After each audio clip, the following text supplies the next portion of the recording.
The first time I realized silence had teeth, it was chewing a hole in my stomach during a Monday meeting. The room smelled like burnt coffee and cold ambition. I stared at the screen while my boss praised our proposal, which was really mine, right down to the color palette and the typo in slide 9 that I hadn't had time to fix. Laughter rolled, knuckles tapped the table. He looked at me like a magician waiting for the assistant to smile and wave. I smiled. I waved. I swallowed my name. That night the city flickered like it had a nervous tick. Storefronts hummed. A siren cut through and kept going, chasing some other emergency. I walked home with my jaw clenched so tight it clicked. In the window of a dark barber shop, I saw my reflection. Not a victim, not yet. Just a tired woman who had learned the wrong lesson. Be quiet and people will think you're easy to work with. Be quiet and you'll be safe. I wasn't safe. I was invisible. At home, the radiator hissed like it wanted to confess. I set down my bag and pressed my palms into the counter until the fake marble left crescents in my skin. Words rose to my throat and died there. I wrote an email in my head. I rehearsed it out loud in a whisper that didn't sound like me. Then I watched the cursor blink in an empty draft, a small heartbeat going nowhere.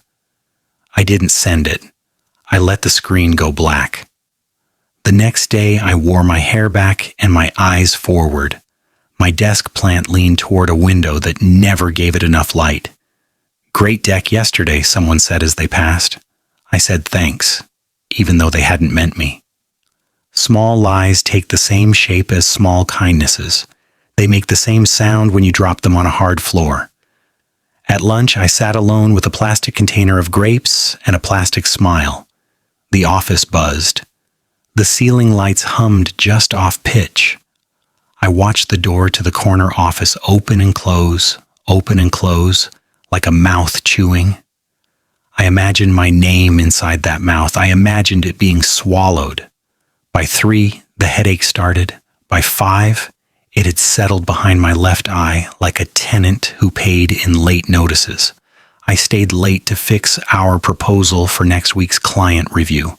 I rewrote my own strategy to make it sound more like him, jokes that weren't funny, a swagger I could never pull off. I told myself I was being smart. I told myself I was playing the game. On the way out, the janitor nodded at me like we were on the same shift. Maybe we were. I walked to the elevator with my tote heavy on my shoulder, feeling like I was carrying a suitcase full of unsent messages. In the mirrored elevator wall, I saw my mouth move and didn't hear the words. I realized I had started practicing speeches to invisible people. That's how you know something inside you is overheating. You talk to empty rooms and listen for applause that never comes. I slept badly. Dreams of stairwells with no exits. Dreams of offices with no doors. I woke to the sound of my upstairs neighbor's treadmill and the smell of burnt toast. The sun couldn't find my window, but it tried. I made coffee that tasted like punishment and sat on the floor, spine against the couch, mug on my knee. I took a breath, then another. I remembered a sentence I read once: "When you can't move, sharpen your knife." I didn't have a knife. I had silence. I started keeping score, not on paper, in the quiet. Every time my work was renamed collaborative, every time a meeting invitation arrived with my name missing, every time another idea of mine walked into the room wearing someone else's suit, I kept score with the stubborn patience of a person who refuses to be the only one who knows what happened. It changed me. Not into something cruel, into something precise. Silence had always felt like surrender. Now it felt like a sharpened edge I could set across my tongue and press without bleeding. I stopped trying to win moments. I started planning days. I showed up early. I left last. I saved files with my initials hidden in the metadata, a breadcrumb trail under the floorboards. I kept a clean notebook, and a messy one. The messy one full of times, dates, phrases, who said what, who nodded and took it later. Names in a small, tidy script like a ledger you keep not to punish, but to remember. When he leaned over my desk with that friendly hand on the chair, I smiled at the screen. Team player, he said. I said, always. My voice was soft enough to pass as agreement, but inside it I started building a room. 4 walls, a lock, a light, a place to make plans. Weeks slid by. The city skipped through seasons like a scratched record. Rain, bright sun, rain again. He kept winning awards for my work. He kept saying we. I kept letting him. But my silence changed flavors. It became a signal. It told me things I'd missed when I was busy explaining myself. It told me who interrupted who. It told me who lowered their voice when I walked in. It told me the difference between a team and a stage crew. It took the noise and strained it through a fine mesh until only intent remained. One night I stayed late and found the office quiet enough to hear the building breathe. The city outside was violet at the edges. I opened a file and stared at a slide with a figure I knew by heart. I could feel my own heartbeat syncing with the white glow of the screen. My phone buzzed with a message from a friend. How are you? I typed good. I erased it. I typed tired. I erased that too. I typed I need a plan. I hit send before I could lie again. She called me. I almost didn't answer. I pressed the phone to my ear and kept working. Tell me, she said. I told her. She didn't say I was overreacting. She didn't tell me to quit. She asked me what I wanted. I wanted the truth to stand up in daylight, not to burn anyone down, not to make a scene. I wanted each stolen brick to slide back into my house, quiet as a hand on a door at dawn. Then build the morning jippers, she said. I hung up and wrote 3 lists. What I can control, what I can prove, what I can't touch yet. The first list was longer than I expected. The second list had fewer items than I wanted, but more than I feared. The third list was a prayer I didn't say out loud. The next week, I stopped chasing credit and started leaving trails. I forwarded summaries to clients right after meetings, thanking the team and recapping my action items in direct, simple lines. I shared draft links from my account, with version history turned on. I asked clear questions by email that could only be answered in writing. I offered to present the team's work when it made sense, and when it didn't, I said nothing and watched who stepped forward and why. Silence did not mean absence. It meant I refused to argue with people who preferred fog. It meant I used fog to see where the lights were. The first shift came on a Thursday. A client replied all to one of my summaries with a note that started, "Great work, Maya." My name, plain and undeniable, in the thread. The room looked up from their screens. He laughed like it was a small thing. I smiled like I hadn't waited 3 years for a stranger to put my name in a sentence that mattered. He called me into his office. The windows made the city look like a screensaver. I need you to be more present, he said. In the room. Show some fire. I thought of the fire he liked, loud, messy, easy to blame on anyone else when the sprinklers went off. I kept my voice low. I'm focused on results, I said. The words were clean, almost boring. He frowned. You're not a closer if you don't speak. I let the silence expand between us until it touched both walls. He shifted in his chair. We're a team, he said. I nodded. I didn't say yes. I let my quiet sit across from him like a witness.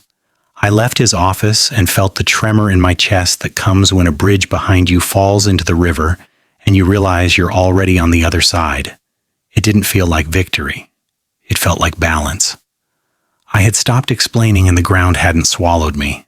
I started waking an hour earlier, not for a workout or a miracle routine, just for the quiet before the sun picked up the world and shook it. I sat with coffee and wrote 1 page, not a journal, not poems, just 1 page. The truth as it was, without defense or decoration. What I did, what happened, how I felt, in the smallest words I could find. It changed the way the day looked. It made my spine taller. News travels in offices like weather. People notice when you stop apologizing for standing in a room. A project lead asked me to run a client call. You know it best, she said. I didn't look at him. I said, I'll do it. My voice was steady. The meeting went like a clean breath. Questions, answers, outcomes. At the end, the client smiled into the camera and said, "Maya, we'll follow your plan." My name again, not louder, clearer. He CC'd me less. He checked in more. He hovered at my desk and tried to pull me into jokes that would put me back where I had lived. Small, grateful, easy to twist. I smiled and kept typing. Silence is not coldness. It's choosing what your breath is worth. When the award nominations came around, the team submitted 2 projects. One had his name on it like a watermark. The other was a shared submission, led by me. I didn't expect anything. I had taught my heart not to beg. On the day of the announcements, the whole floor crowded around the TV in the break area. The room pulsed with nerves and caffeine. The announcer's voice filled the space with syrup. Categories, finalists.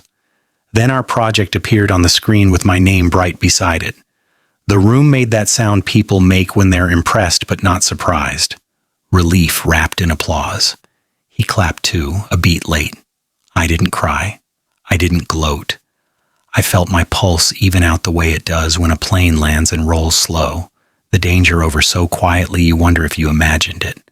A coworker hugged me. Another whispered, "Finally."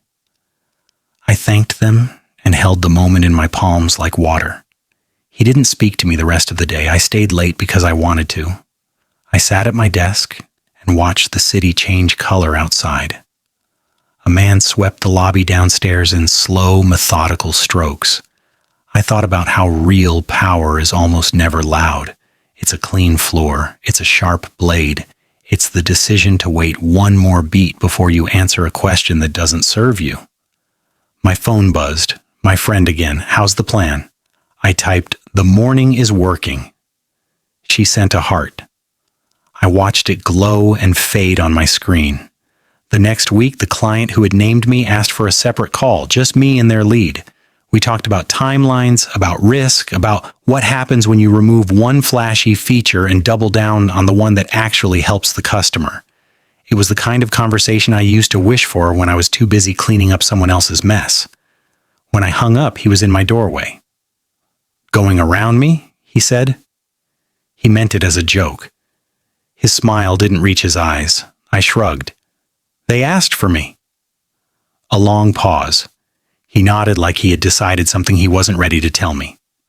"We'll align," he said, voice mild. "We're better together." I thought about all the versions of together I had swallowed like stones.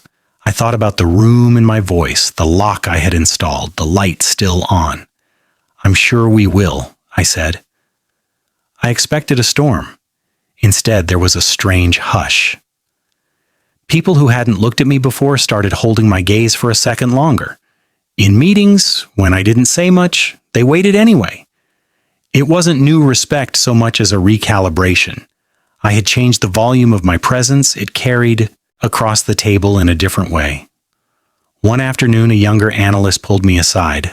She spoke quickly like she was smuggling courage past a guard. "How did you do it?" she asked. "They used to, you know." She didn't finish the sentence. She didn't need to. I saw my old face in hers, a mirror time-stamped 2 years ago. I stopped trying to make noise, I said. I started keeping proof, and I let the proof speak at the right time. She blinked. She nodded.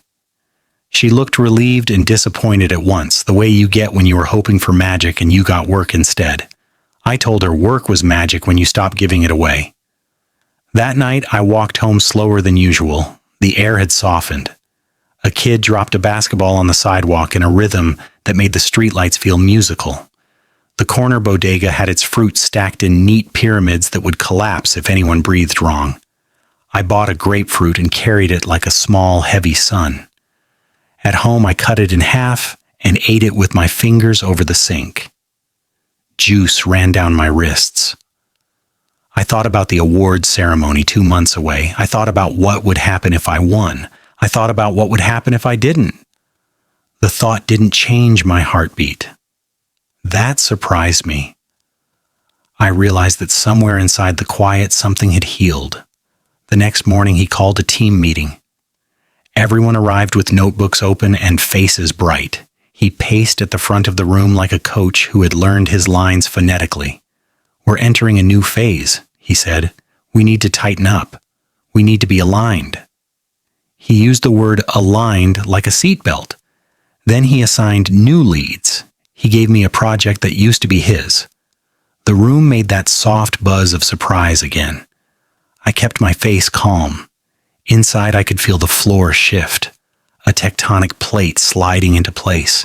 He was putting me in front of the very client he'd been building his brand on for years.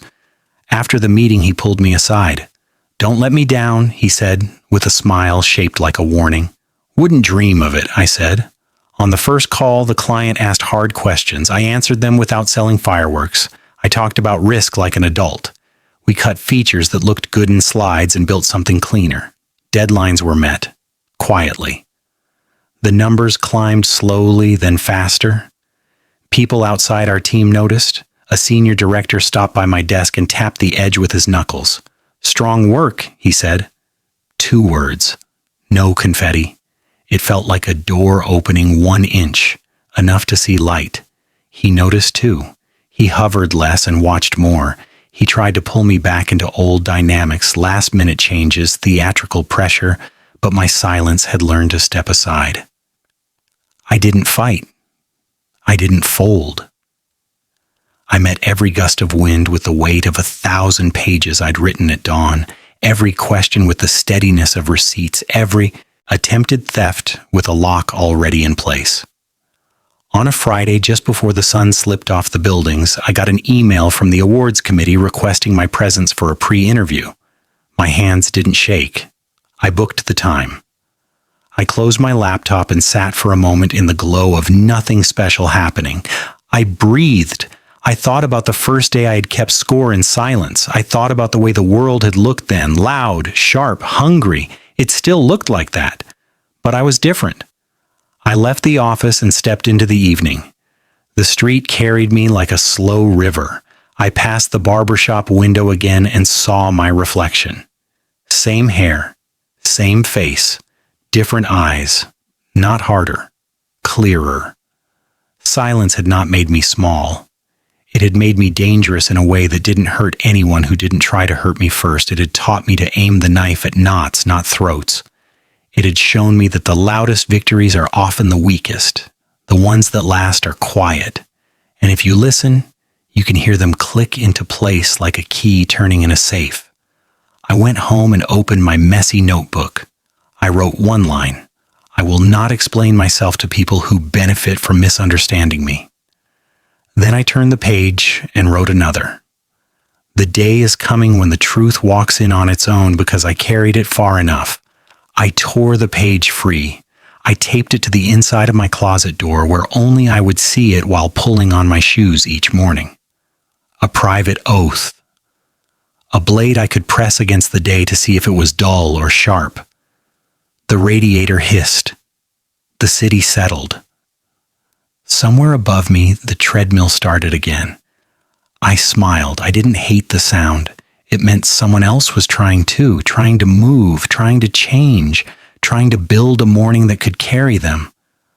I lay in bed with the window cracked open. Cool air touched my face. I listened to the low moan of a bus stopping and starting. I thought about the young analyst with questions in her eyes. I thought about my boss counting the ways to keep his balance while the floor moved under him. I thought about the ceremony 2 months from now and how I would walk into it clean. Silence rested beside me like a friend who doesn't need to talk. I closed my eyes. I let the quiet carry me. Somewhere between waking and sleep, I felt something resolve inside my chest, a knot coming loose, a door inside a door swinging open. I didn't need to see where it led. Not yet. I would follow it in the morning. And when morning came, I did. The award ceremony wasn't supposed to matter, that's what I told myself. But the truth is, every story needs a witness. You can win a war in the dark, but until someone sees the light, the world doesn't change. 2 months slipped by like they were afraid of being noticed. Work was steady. Numbers were up. I spoke when needed, listened when I shouldn't have, and smiled when people started saying things like leadership, potential. He stayed quiet, which meant he was planning. The morning of the ceremony, the sky hung low and gray, like it hadn't decided whether to rain or start over. I put on the only suit I owned that didn't look like I was apologizing for being there. No bright colors, just clean lines. Purposeful silence in fabric form.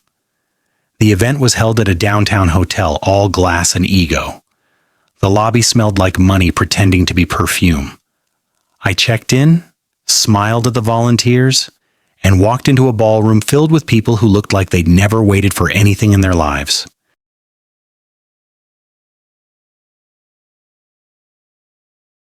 He was already there. Front row. Smile rehearsed. Tie perfect. He waved like we were still a team. I waved back, but I didn't go to him. I took a seat 3 rows behind where the light hit my face only when the stage spots shifted. The announcer droned through sponsors and speeches. I felt my pulse slow, the way it does before a storm. I wasn't nervous. I was alert, every sense open, every instinct awake. They reached our category. The screen flashed our project's name, followed by both of ours, but this time my name came first. The applause was immediate. A ripple that grew into something heavier, real. He didn't move. I stood. The room turned. Cameras clicked. He smiled at me, wide, brittle. Then, too late, he clapped. Walking to that stage felt like walking through years of noise that had finally gone quiet, not because the world had changed, because I had. The trophy wasn't heavy. It just looked like it should be. I thanked the team. I thanked the clients. Then I paused and looked directly at him. And thank you, I said to everyone who taught me that silence is not weakness. It's focus, a beat of stillness. Then the crowd erupted. He didn't move. He just kept smiling. The kind of smile people wear when they're drowning and don't want anyone to see the bubbles. Back at the office, things shifted. Not all at once, but piece by piece, like furniture quietly rearranged in the night. He stopped calling me into his office. He started CICing higher-ups on emails that used to go straight to me. He made small jokes that didn't quite land, trying to test if he still had leverage. But leverage only works on people who need something. I had stopped needing his approval. That made me dangerous. One afternoon, I walked past a conference room and heard my name. His voice. Low. Tight. "She's ambitious," he said. "You'll need to watch her." "Watch me?" I smiled. Because that's what people say when they can't stop losing control of the narrative. I didn't confront him. I didn't expose him. I documented emails, drafts, timestamps, small truths stacked like bricks in a wall I never planned to throw, only stand behind if the storm came. Months passed. The company announced restructuring, the kind of corporate earthquake where everyone smiles while they count survivors. He looked nervous for the first time since I'd met him. I wasn't sure if I should feel satisfaction or pity. Both, maybe. Power isn't about revenge, it's about choice. The day the new org chart went live, I opened the email slowly, like unwrapping a memory. New titles, new teams. His name moved sideways. Mine moved up. Director of Strategy. I reread it twice because some victories are so quiet they sound like nothing at all. He came to my desk an hour later holding a coffee he didn't offer me. "Congratulations," he said, "on big jump." I looked up. "Thank you." He waited for more. Some sign I'd throw him a rope, a favor, a piece of the old loyalty, but silence is mercy when words would only wound. He nodded, walked away. That night, the janitor whistled the same tune he always did in, something half-remembered and out of tune. The office was empty, just the hum of machines still pretending to be alive. I stood by the window watching my reflection blend with the city.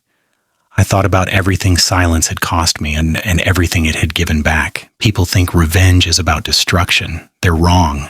Real revenge is restoration. It's building the life they said you didn't deserve and walking past them like they were never the gatekeepers. Weeks later, HR announced a leadership mentorship program. Guess who they asked to lead it? I almost laughed when I read the email. The same company that once ignored my voice now wanted me to teach others how to find theirs. The irony didn't hurt. It healed. My first session was with 6 young professionals, all nerves and caffeine, all trying to sound confident without believing it.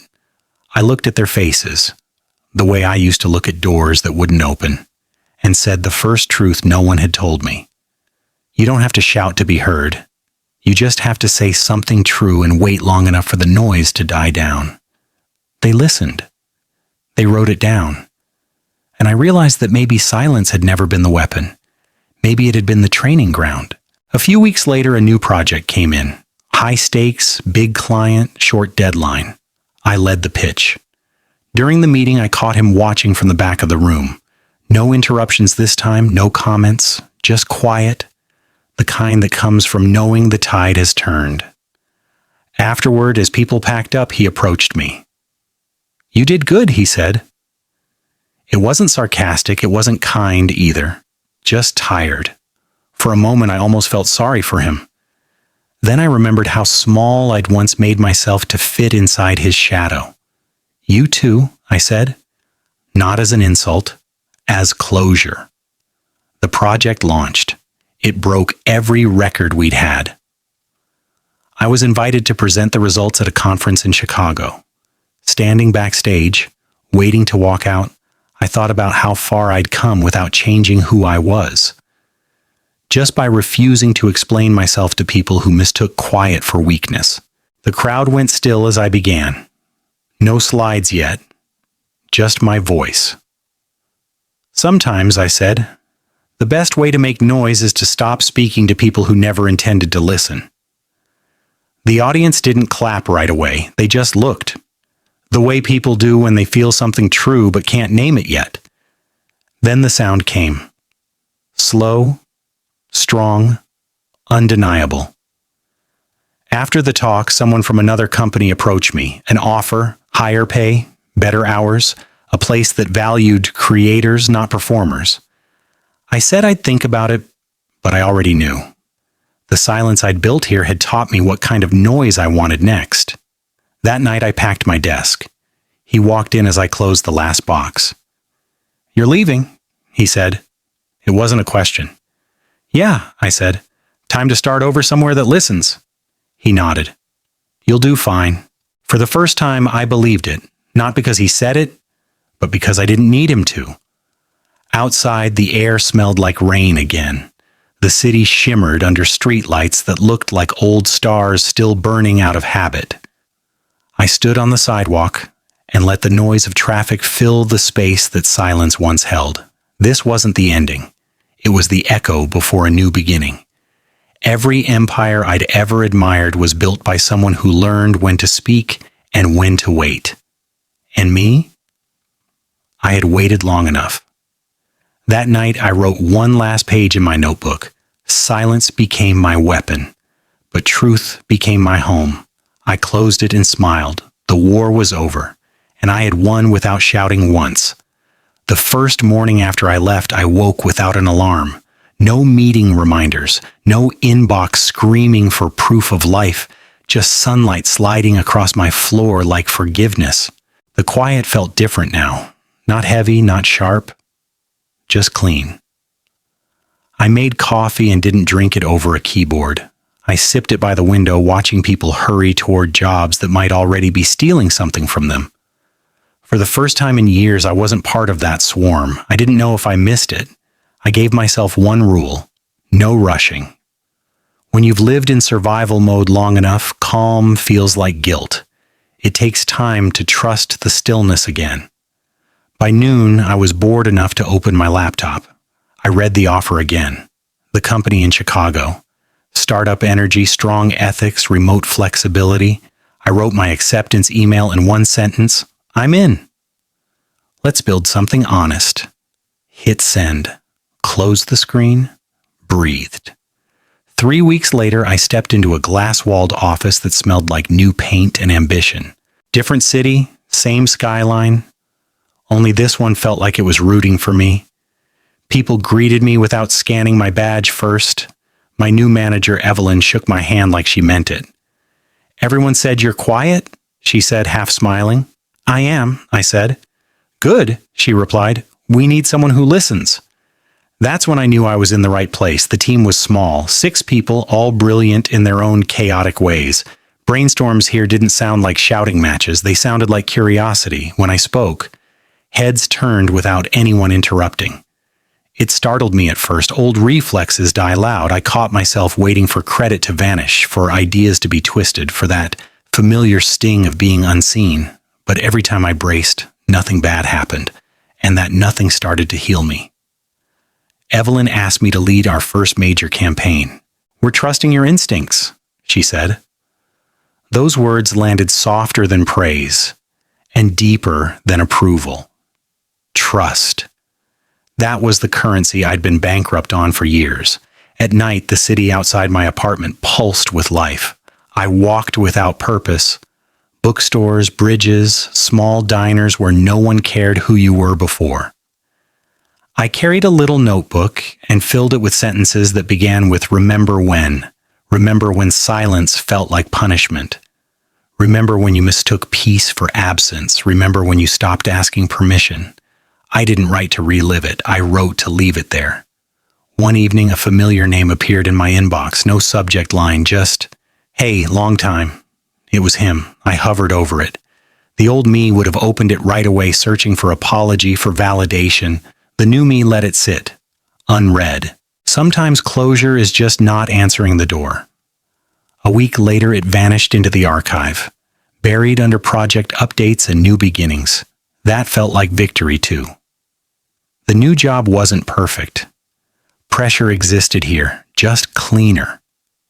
I made mistakes, missed details, but when Evelyn called me in to talk, her voice was calm. "We don't hire perfection," she said. "We hire progress." Progress. The word lodged somewhere deep. For years, I'd chased perfection like it was a debt I owed to people who underestimated me. Progress asked only that I keep moving. I started waking early again, not out of fear, but choice. Mornings became ritual. Journal, stretch, breathe, gratitude, coffee, no alarms. Just a quiet contract with myself. Keep the silence, lose the bitterness. Midsummer, we landed a client twice our size, a tech company with a reputation for chewing up smaller partners. They wanted innovation. We wanted integrity. Guess who led the pitch? Me. Evelyn called me into her office. "Yeah, this one's big," she said. "You'll have to hold your ground." They respect confidence, not volume. "I can do that," I said, and I meant it. The day of the meeting, I wore black, not for intimidation, for focus. We presented in their boardroom. Marble floors, chrome everything. Their director, a man named Richard, sat across from me with the polite skepticism of someone used to winning by default. Halfway through, he interrupted. "Can you guarantee this strategy delivers ROI in 3 months?" he asked. I met his gaze. Silence first, then words, slow and precise. "No one who guarantees that is telling you the truth, nor," I said. "We'll give you transparency, not fairy tales." It lasts longer. The room went still. Then he nodded. Just once. We got the contract. That night, Evelyn sent one line. "You just changed how they see us." I stared at the message until the words blurred, not because of pride, because of relief. All those years I'd been told to be louder, it turns out I just needed to be clearer. Autumn arrived. The trees along the river turned the color of old paper. I found new rhythms. Late-night work sessions with jazz humming low. Weekend hikes with strangers who became friends.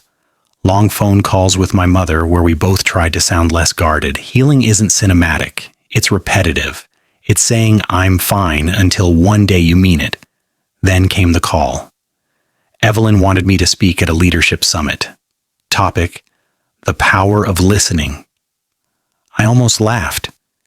Me The woman who once thought silence was weakness was now being asked to teach it. I said yes. The night before, I couldn't sleep, not out of fear, but reverence. Every mistake, every stolen idea, every unsent email had led here. The stage lights were warm on my face. Rows of professionals stared back, notebooks ready. I didn't use slides. I didn't rehearse. I just spoke. I used to think silence meant surrender, I began. It took me years to learn that silence, when chosen, is a weapon that doesn't draw blood. It draws boundaries. Heads nodded. Pens moved. Someone in the front wiped her eyes. Listening isn't passive, I continued. It's gathering data no one else notices. It's how you learn the shape of truth before anyone else can distort it. When I finished, the applause wasn't thunderous. It was respectful, the kind that lasts because it means something. Afterward, a young man stopped me. He looked nervous. My manager. He takes credit for everything, he said. What should I do? I smiled softly. Stop feeding him your fire, I said. Keep your records. Build your exit. Let silence do its work. The truth always needs a carrier, but it doesn't have to scream. He nodded, eyes wet. That's when I realized the cycle had flipped. I wasn't surviving anymore. I was guiding. Weeks later, Evelyn promoted me again, vice president of strategy. 3 years ago, I couldn't get a line of credit for my own idea. Now people ask me to teach them how to think. On the flight home that weekend, I stared out the window at clouds that looked like new beginnings. My reflection stared back, steady, unhurried. No armor left, just calm. I whispered, almost amused, "You made it."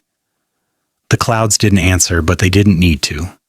When I landed, there was a voicemail waiting, a number I didn't recognize. I listened. A familiar voice, slower, smaller. "Hey, Maya."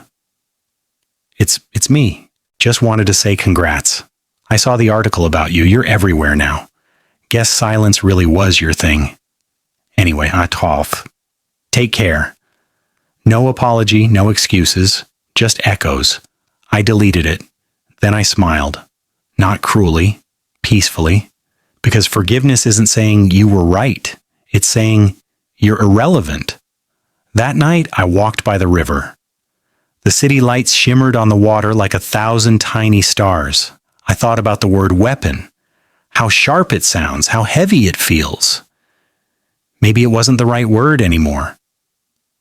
Silence had protected me. But now it was something else, a compass, a teacher, a friend. And for the first time, I didn't want revenge or recognition. I wanted rest, the kind of rest that doesn't need to be earned. I sat on a bench, whined on my face, phone in my hand, and typed a single line into my notes app. The quiet isn't empty anymore. Then I closed it. And I let the city hum without needing to compete. Winter found the city early that year. The kind of cold that quiets even the taxis. Snow softened every edge, made everything look forgiven.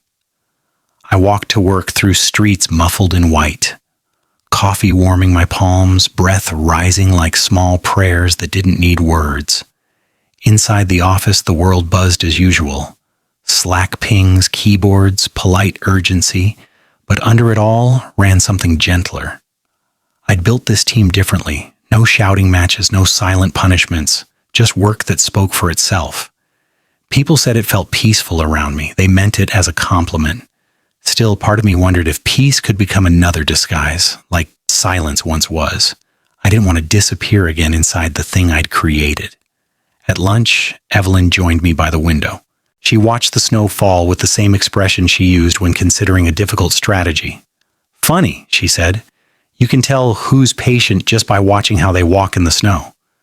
"How's that?" I asked, as the impatient ones slip. I laughed softly, but her words lingered. Patience used to be my armor. Now it was my compass. Maybe that was the difference between surviving and living. That evening I stayed late. Habit more than necessity. The floor was empty except for the hum of the heating vents. I opened a blank document titled Next Year. No bullets, no deadlines, just space. I wrote one line: keep the calm, even when it's lonely. The cursor blinked like a slow heartbeat. Somewhere inside that quiet, I felt the ghost of who I used to be, anxious, over-explaining, burning fuel just to be seen. She hovered near my shoulder, curious but fading. I whispered to her, "You can rest now." And she did. A week later, our interns asked if I'd record a short message for a mentorship video. They wanted advice for newcomers, something short, honest. I thought for a moment and said into the camera, "Don't mistake quiet for weakness, and don't mistake noise for proof. Both can lie to you simple. True." The clip went viral inside the company overnight. Suddenly everyone wanted to talk about mindful leadership, articles, reposts, podcasts. The same culture that once rewarded arrogance was now quoting my silence like scripture. It was flattering. It was also strange, because once people turn your scars into slogans, they stop remembering that you bled for them. That weekend, I took a train out of the city, no phone, no laptop, just snowfields and the steady rhythm of steel on tracks. Outside, towns flickered by, small, self-contained worlds where no one knew my name. I stayed at a cabin by the lake. The air smelled of pine and frost. In the mornings, ice cracked under my boots as I walked to the edge of the frozen water. Each step sounded like punctuation, proof that silence isn't the absence of sound, it's the presence of attention. I spent 3 days there without speaking to anyone. No strategy, no stories, just breath. When I came back, people said I looked rested. I just felt real. One night after returning, I found myself scrolling through an old folder of notes titled Evidence. All the receipts I'd once kept, emails, drafts, screenshots, my silent armor. For years, they'd made me feel safe. Now they looked like relics. I hovered over delete. For a long minute, I couldn't move. Then I pressed it. Gone. Every proof, every wound. The world didn't end. Only the echo did. Her name was Jordan. 24, brilliant, half terrified of being noticed. She joined our strategy team mid-January when the sun quit before 5 p.m. and everyone lived on caffeine and optimism. The first week, I saw her in meetings. Quiet, scribbling notes like she was hiding them from the world. It was familiar. Too familiar. After one long call, I stopped by her desk. "Good ideas in there," I said. She looked startled, like I'd caught her daydreaming. "I didn't say anything," she murmured. "I know," I replied, "but I heard you anyway." Her laugh was nervous. "That doesn't make sense." "It will," I said. Over the next few weeks, she became my shadow in the best way. Always curious, always watching how calm could lead instead of command. She asked once, "Were you always this collected?" I smiled. "No, I learned it the hard way." "From who?" "Everyone." She nodded, like she understood more than she wanted to. Late one Friday, she knocked on my office door. "Do you have a minute?" Her voice shook just a little. I closed my laptop. "Always." She sat, hands twisting together. "My manager keeps taking credit for my reports," she said. The words fell out fast, fragile. I felt a familiar ache, an echo of my own past. "What do you want to do about it?" I asked. "I don't know. If I speak up, I'll look difficult. If I don't, I'll vanish." I leaned forward. "You won't vanish. But you do have to decide what kind of silence you can live with." She frowned. "There's more than one kind?" "Always. The kind that protects you and the kind that buries you." She sat with that for a while. Finally, she whispered, "How did you know which one yours was?" I didn't. Until it stopped hurting. The following Monday, she sent me an email draft, polite, firm, professional, requesting credit for her work in a shared report. "Should I send it?" she asked. "Yes," I said. Her finger hovered over send. Then she clicked. A small sound, but the room changed. Later that day, she came by my desk, eyes wide. "He responded," she said. What did he say? He said, "Good catch, we'll correct it." That's it, I smiled. Sometimes power is quieter than we expect. She laughed. Really laughed this time. It reminded me of air returning to lungs. That night, I walked home through snow that glowed blue under the streetlights. Every crunch of my boots felt like punctuation at the end of an old sentence. Maybe this was what healing looked like. Not forgetting the pain, but teaching someone else how to survive it without breaking the way you did. When I reached my apartment, I sat by the window with a notebook and wrote, "The echo of our silence becomes someone else's permission to speak." I closed the book and let the city breathe around me. Success arrived softly. Emails, invitations, panels. Nothing explosive, just a steady hum that built until silence had nowhere to sit. One morning, Evelyn stepped into my office holding a glossy magazine. My photo, half smile, frozen under a headline that read, "The Woman Redefining Leadership." I laughed. They make it sound like I built Rome with a whisper. "You kind of did," she said. "Just don't forget to breathe." The article praised restraint, listening, empathy. They turned my discipline into myth. Reading it felt like watching someone write fiction with your name on it. I'd become an idea, tidy, palatable, marketable. The world loves quiet women, as long as the quiet looks graceful and never defiant. After that, meetings changed. People quoted me back to myself. "Remember, Maya says silence is focus." It was flattering and claustrophobic at once. Every principle I'd fought for risked turning into a rule that caged me. At first I played along, smile, nod, but then the smiles started sounding like applause. And applause is just another kind of noise. I began craving the lake again, the cabin, the frozen breath of real quiet. But I stayed because responsibility has its own gravity.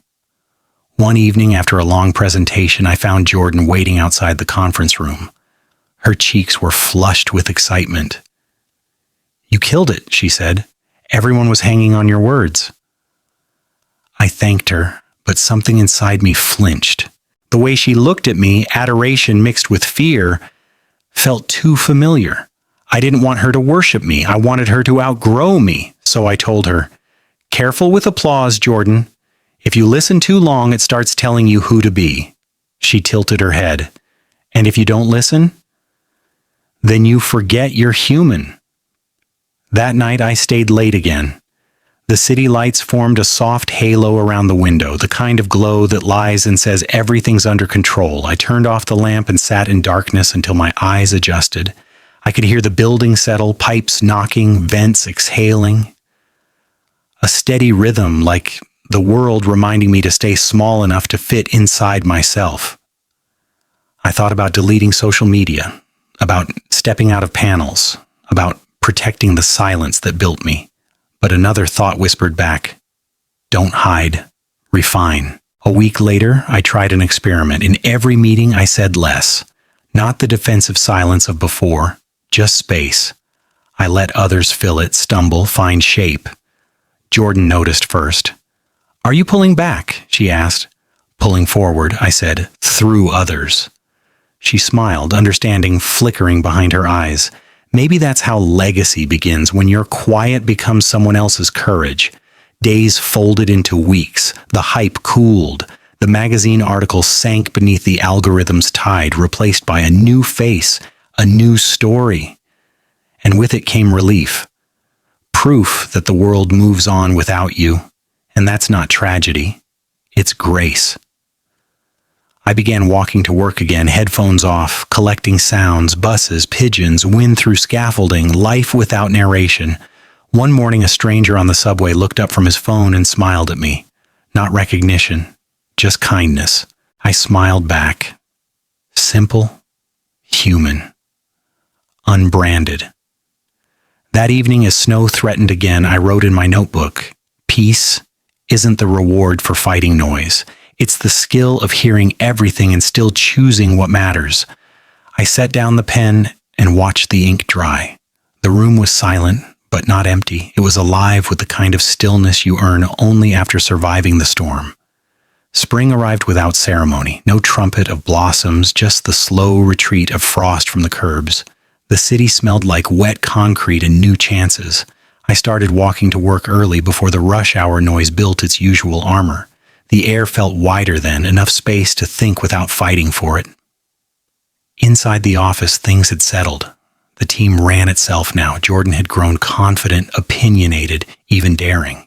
She challenged me in meetings, and instead of feeling threatened, I felt proud. That's how I knew I was healing, when someone else's strength didn't feel like theft. Evelyn called me in one afternoon. "Your group feels different," she said, calmer. "It's them," I told her. "They learned to listen." She smiled. "No, Maya. They learned it from you." The mentorship program grew. People from other departments asked if they could join. Soon we had Friday circles, 10 chairs, no hierarchy. We called it the quiet room, phones off, voices soft. Anyone could speak, everyone had to listen. The first few sessions felt awkward. Silence made some people twitch. But after the third week, something changed. People began filling the pauses not with panic, but with honesty. One engineer confessed she hadn't felt heard in 2 years. Another admitted he spoke too much because he was afraid of being forgotten. Every story landed like a pebble in water, ripples overlapping, smoothing out. That's when I realized silence was never just my weapon. It was a bridge.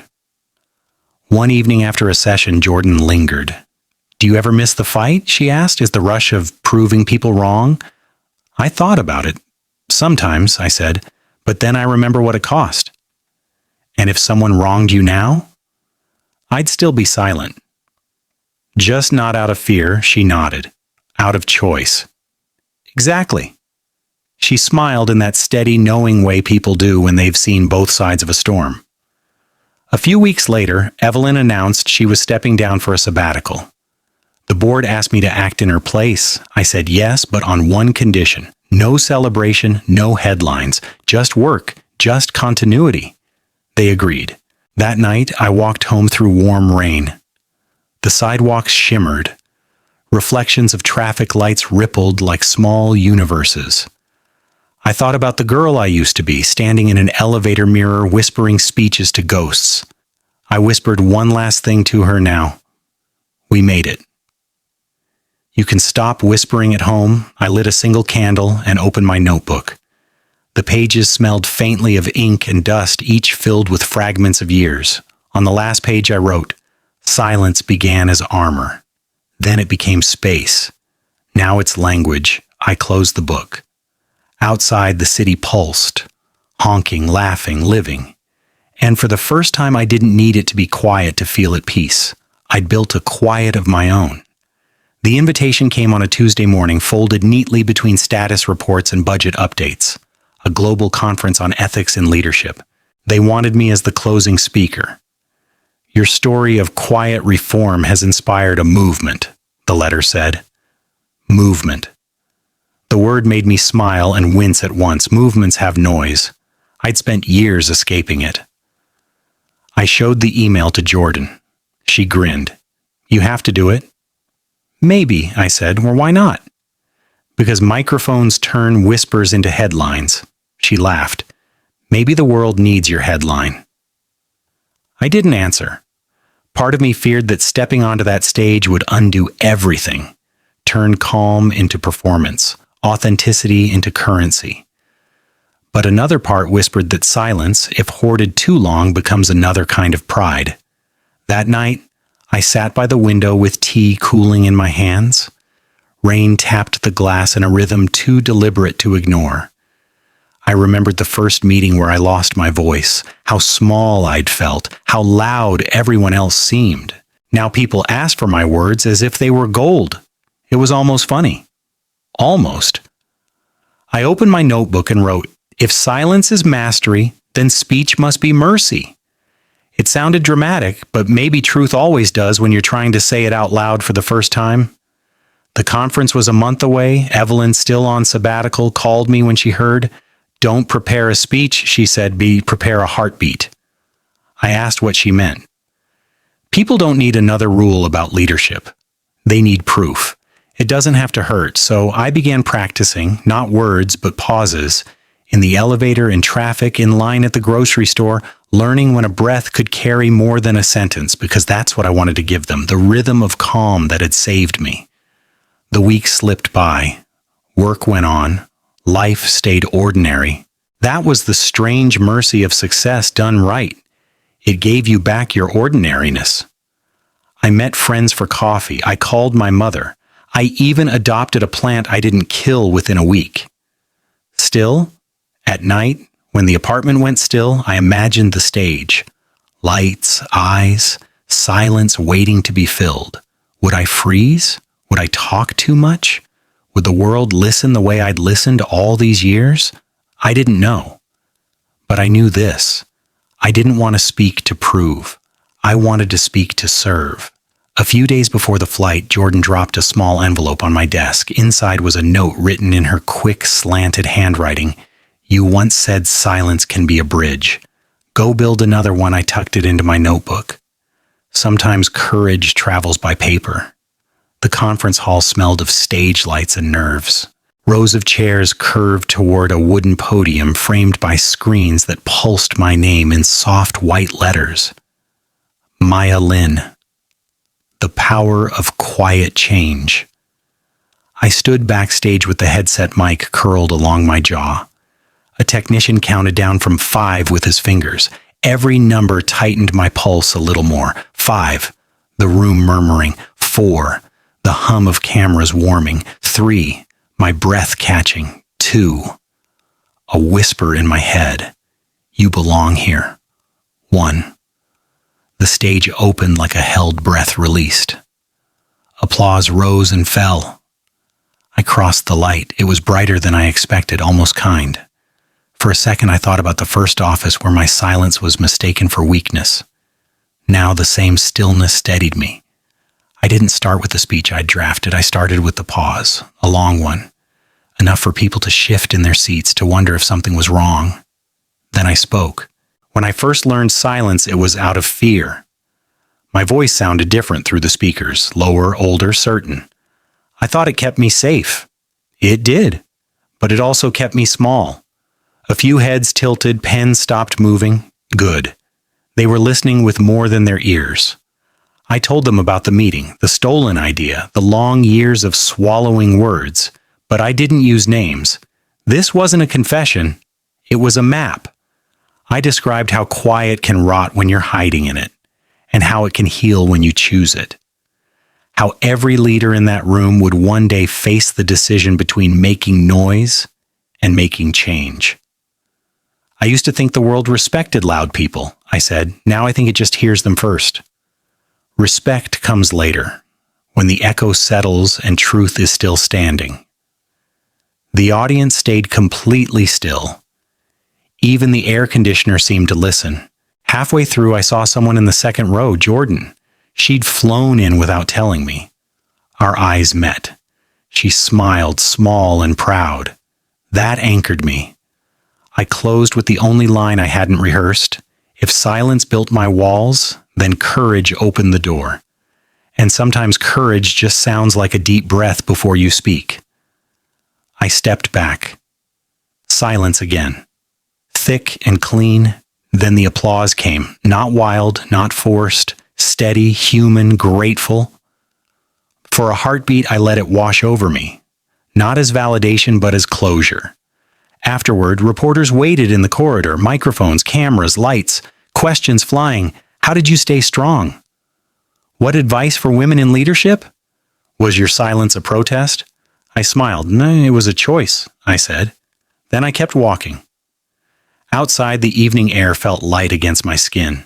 The city hummed below the hotel balcony. And for the first time in years, I didn't need the world to be quiet for me to hear myself think. The morning after the conference, I woke before dawn in the hotel. No alarm, just the hush that follows something finished.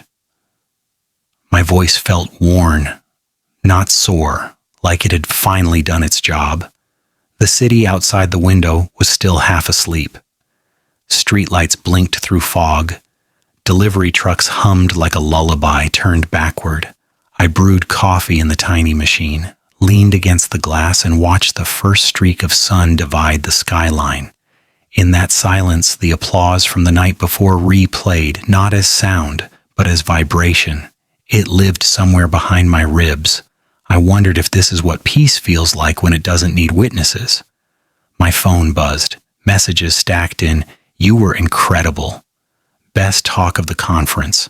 Your line about courage, it's everywhere." Everywhere.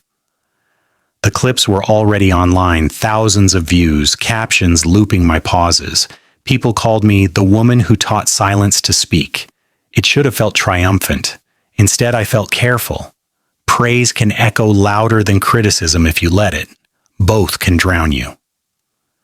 I closed the phone, finished my coffee, and promised myself, don't become a brand. Back home, the office had decorated my desk with white lilies and sticky notes that read, "You inspire us." Jordan hugged me, whispering, "You were magnetic." Evelyn called from somewhere warm and said she'd watched the stream live. "I told you to prepare a heartbeat," she said. "Looks like you lent them yours." For a week, the building buzzed with my name. Then, like all noise, it began to fade. I was grateful for that. It meant the work could breathe again. Late one evening, I stayed behind after everyone left. The city outside was slick with rain. Streetlights turned puddles into small mirrors. I stood at the window, half reflected in the glass, and saw the arc of everything. The girl who once whispered to herself in elevators, the woman who spoke to a world that finally listened. The echo of applause drifted through memory and dissolved into the hum of traffic. That's how I knew I hadn't lost myself. When the noise fades and you still feel whole, that's real victory. I took out my notebook, the same one that had traveled through every chapter of this story. On a new page I wrote, "Silence taught me how to hear. Speaking taught me what was worth saying.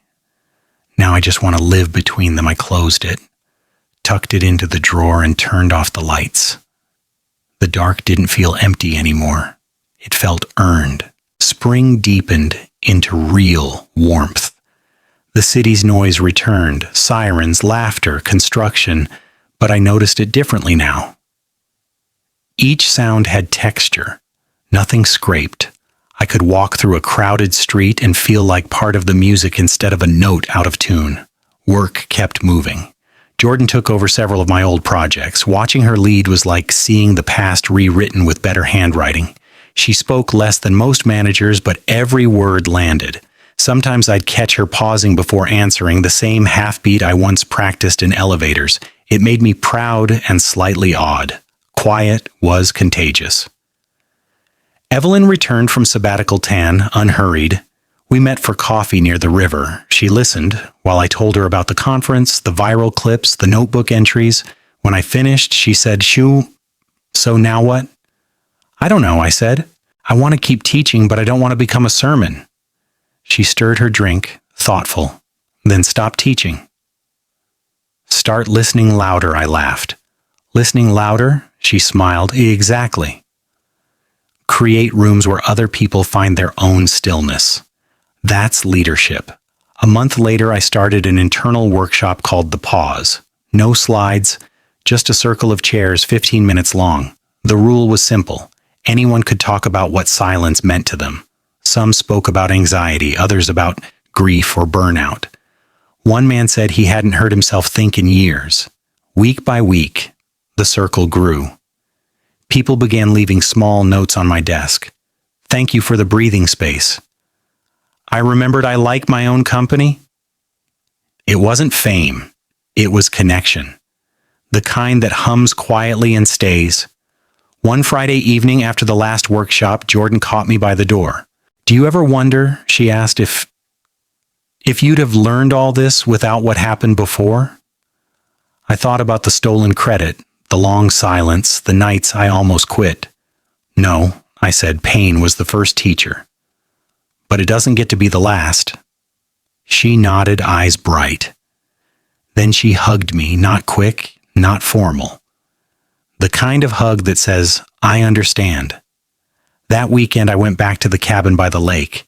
The ice was gone, replaced by water that shimmered like glass breathing. I sat on the dock, shoes off, toes touching the surface. The wind moved through the trees in low conversation. I closed my eyes. Inside the quiet, I heard everything. The echo of old offices, the murmur of friends, the heartbeat of a city still learning to slow down. It all blended into one long exhale. I whispered, "Thank you," not to anyone specific, to everything that had shaped me. The water carried the word away. The first time a publisher called, I almost said no. They'd seen my talk online and wanted a book about the philosophy of silence. The phrase made me laugh. Silence wasn't a philosophy, it was survival that turned into rhythm. But the editor on the phone spoke gently. "People need rhythm right now," she said. "The world's too loud." I told her I'd think about it. That night, I walked along the river, city lights stuttering across the dark water. Every reflection trembled but stayed whole. That was what I wanted the book to feel like, trembling but whole. When I finally said yes, I didn't hire a ghostwriter or publicist. I wrote alone at my kitchen table, one candle burning, one mug always cooling.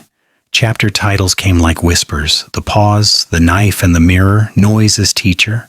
Each page felt like sweeping dust off old floors to see the grain underneath. Sometimes I reread what I'd written and winced at how exposed it felt. Sometimes I cried. Mostly, I kept going. The words didn't feel like speeches. They felt like closure set to paper. Jordan read the early draft. She handed it back with dog-eared pages and a grin. "It's strange," she said. "You wrote about silence, but it's the loudest thing I've read all year." Evelyn called after finishing it. "You've built a mirror, Maya." "Not a monument, I like that. Mirrors don't demand worship. They just ask you to look." When the book launched, I expected a small ripple. Friends, colleagues, maybe a few thoughtful reviews. Instead, it caught fire. Not a blaze of gossip, but of recognition. People wrote to me from airports, hospitals, classrooms. One message said, "Your words made me close my mouth and hear my own heartbeat again." That one stayed pinned to the top of my inbox.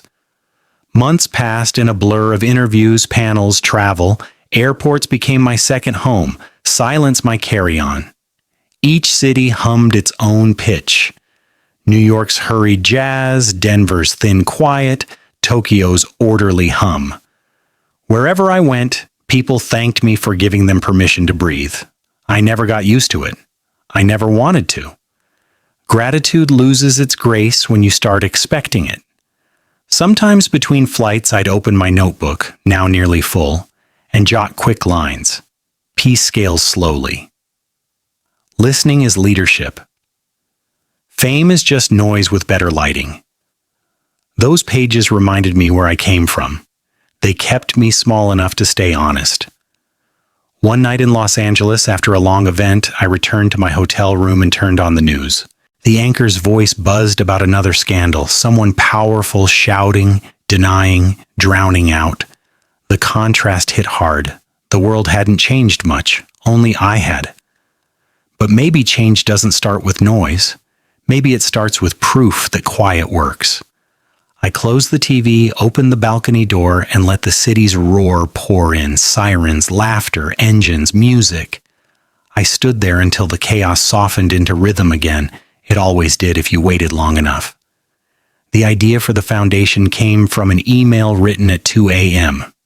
A teacher from Ohio wrote, "My students think silence means they're in trouble. Could you help me show them it can also mean peace?" I read that line 3 times. Somewhere between the words, I saw an outline. Workshops, classrooms, a place where people could learn to listen before they spoke. A place called the Pause Project. I started small. 1 rented office. 4 volunteers. Jordan, a retired teacher, a sound engineer, and me. We pushed 2 desks together and drew plans on the back of coffee-stained napkins. We didn't have funding, only conviction. But conviction, when quiet, can still move walls. Within months, schools reached out, then community centers, then corporations tired of burnout and noise. We didn't sell silence as serenity. We taught it as skill. Breathing before reply, pausing before assumption, leaving room for truth to catch up. The first pilot session was in a high school gym. Fluorescent lights buzzed. Teenagers shuffled, skeptical. I stood before them with nothing but a microphone and said, "You have 30 seconds. Don't say a word. Just listen." At first there were giggles, sneakers squeaking, whispers, then stillness. You could hear the hum of the lights, the wind under the door. When the 30 seconds ended, no one wanted to move. Afterward, a boy raised his hand. "I didn't know quiet could sound like that," he said. I smiled. "It's been here the whole time." You just met it. News spread in the way good things sometimes do, slowly, sincerely. Local papers wrote features, podcasts invited us to talk. Jordan handled logistics with the calm of a conductor. I handled the message. Not fame, not branding, just conversations. When grants arrived, we built a proper space, tall windows, plants, a floor that echoed just enough to remind you sound still mattered. People came from every background, executives, nurses, new parents, ex-soldiers. Each session began with the same rule. You don't have to speak, but if you do, speak from stillness. One evening after a long day of workshops, I locked up the building. The street outside was quiet except for the hum of a vending machine. Jordan walked beside me. "You realize what's happening, right?" she said. "What?" "You started a movement by teaching people to stop moving for a minute." I laughed softly. "Maybe the world just needed permission to breathe." She nodded. "So what's next?" I looked up at the faint stars hiding behind the city haze. "I think we take it further. Places where silence feels impossible. Hospitals, prisons, refugee shelters, spaces that deserve gentler sound." At home that night, I sat on the floor surrounded by brochures, grant proposals, handwritten notes from participants. Every message carried the same pulse. "Thank you for listening." That was when I understood the foundation wasn't about silence anymore. It was about belonging. People didn't come to escape noise. They came to stop feeling alone inside it. I wrote that sentence on a sticky note and pressed it to my wall on "Belonging is the sound silence makes when it's shared." The first invitation came from Kyoto. A university there wanted the Pause Project to open a workshop for its design students. I said yes before logistics caught up, trusting that sincerity travels faster than plans. Kyoto in early autumn felt like a held breath. Temple bells mixed with the hiss of rain on stone. Everywhere I turned, quiet was already a language. Bowed heads, soft shoes, patience shaped into habit. It humbled me. I wasn't bringing silence here. I was being re-taught it. During the session, a student asked through the translator, "How do you teach silence to people who already know it?" I smiled. "Maybe you teach them to notice that they know it." They laughed politely. But when the 30-second exercise began, something happened. Instead of awkward stillness, the room filled with breath moving in unison. When it ended, the translator whispered, "They said it felt like coming home." I nodded. "Me too." After Japan came Kenya, then Iceland, then Chile. Each place had its own texture of quiet. Drums paused mid-beat, wind across volcanic stone, sea against wooden piers. Silence was never empty. It was always full of whatever mattered most there.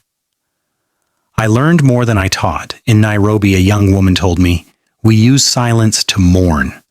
In Reykjavik, a fisherman said, "We use it to listen for weather." In every country, someone used it to heal. I stopped bringing slides and started bringing question. What does quiet mean to you? How does your noise protect you? What do you hear when you stop performing? The answers became chapters of a story I wasn't writing anymore. It was writing itself through everyone else. Back in the US, reporters called the Pause Project a global mindfulness initiative. I didn't correct them, though mindfulness wasn't quite the word. It was something older, smaller, attention maybe, or respect. Donations grew. So did expectations. Boards, advisors, calendars filled with commitments. I could feel the old danger creeping in, busyness disguised as purpose. One night, Jordan found me at the office staring at a spreadsheet like it was a cliff. "You're allowed to rest," she said. "I know." "Then do it." She handed me my own notebook, now battered, pages curled. On the first line I'd ever written years ago were the words, "Keep the calm, even when it's lonely." I smiled. Guess it's time for another pause. A week later, I flew to Iceland again. No events, no cameras, just wind, cliffs, the long daylight of summer that refused to end. Standing on the black sand, I let the ocean drown every leftover thought. It was cold and alive and honest. A gull cut across the horizon. I whispered, "You can have it now." Not sure who I meant, the world, the project, the silence itself. The wind carried it away, the same way it always had. When I came home, the city had changed in small ways. New cafes, new billboards, a few more trees along the riverwalk. People walked faster again, phones raised like shields. Noise had returned to its throne. But inside me, the old static was gone. The foundation ran without me for the first time. Jordan managed a staff of 20, her voice steady, her pauses deliberate. She kept a small sign above her desk that read, "Breathe, then begin." I smiled every time I saw it. She didn't need me anymore. None of them did. That, I realized, was the truest proof of success. One evening she called. "We're planning an anniversary event for the Pause Project." 10 years, you have to say something, I laughed. "You're still chasing me with microphones." "This time it's just us," she said. "No press, no stream. Just people who learned how to listen," I agreed. When the night came, the hall was simple. Bare wood floor, candles in jars, chairs in a wide circle. No stage. Just faces I knew and a few I didn't, each carrying their own story of quiet. A teacher, a nurse, a driver, a poet. Jordan began, "We started with one room and a woman who believed silence could change the world." She looked at me. I shook my head gently. No, I believed it could change us. The world decided what to do next. The room laughed, soft and warm. Someone asked what I'd learned after all these years. I thought for a long time before answering. "That silence isn't the opposite of sound," I said. "It's the space that lets sound mean something." After the event, people lingered, hugging, whispering goodbyes that didn't need words. I stepped outside into the spring night. The air was cool, carrying the river's murmur and the faint music of traffic. Somewhere a saxophone played a melody too patient for fame. I walked to the water's edge. Reflections of lights rippled and broke, came together again. It looked like everything I'd lived, chaos finding rhythm, rhythm finding rest. I took out my notebook, its spine held together with tape. On the last empty page I wrote, "Silence became my weapon. Then it became my teacher. Now it is simply my home." I closed it, slid it into my bag, and turned toward the sound of the city breathing. Each noise folded into the next. Engines, laughter, footsteps until it all blended into one long, steady note. A living silence. The kind that doesn't demand you choose between peace and purpose, the kind that lets you be both.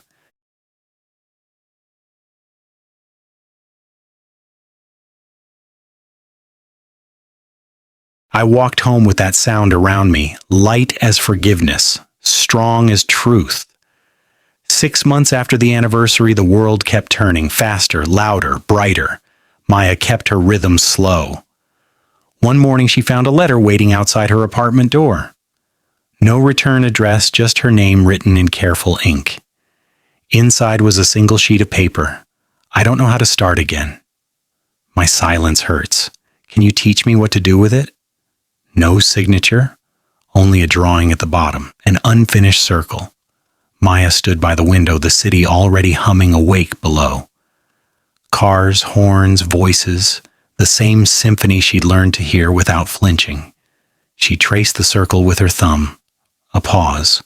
An opening. That afternoon, she sat on a park bench watching children chase pigeons through sunlit dust.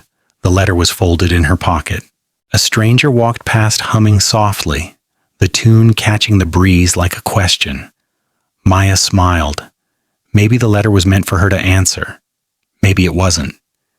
Either way, someone out there was standing on the same threshold she once had. The edge between noise and stillness, fear and freedom. She reached into her bag, pulled out a new notebook, and wrote on the first page. Chapter 1. The Next Quiet. The page caught a flicker of sunlight bright enough to make her squint. For a long time she just listened, to laughter, to footsteps, to the breath of a world still learning to slow down. When she finally closed the notebook, she wasn't finished. She was beginning again. The letter stayed on her kitchen table for days. Every morning she passed it, touching the edge with 2 fingers as if to be sure it was still real. The circle at the bottom had begun to smudge from her thumb, ink and skin sharing silence.